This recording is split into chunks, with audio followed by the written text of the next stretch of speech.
Gaur Aiaraldeko Euskalgintza Kontseilutik Euskararen semaforoa aurkeztera gatoz. Informazio tresna bisual bat da.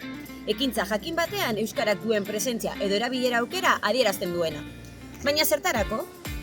Informazioa emateko, jardueraren hizkuntza adierazteko, erraz eta azkar identifikatzeko, eta ekintzara doanak jakiteko ze hizkuntza aukerak izango dituen. Bi aukera ditugu. Alde batetik ekintza bakarra denean edo kartel bakarrean hizkuntza aukera berdina denean. Adibidez,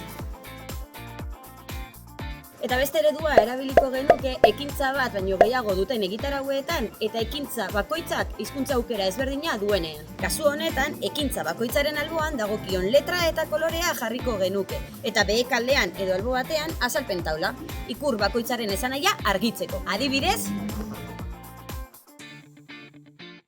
informazio gehiago lortzeko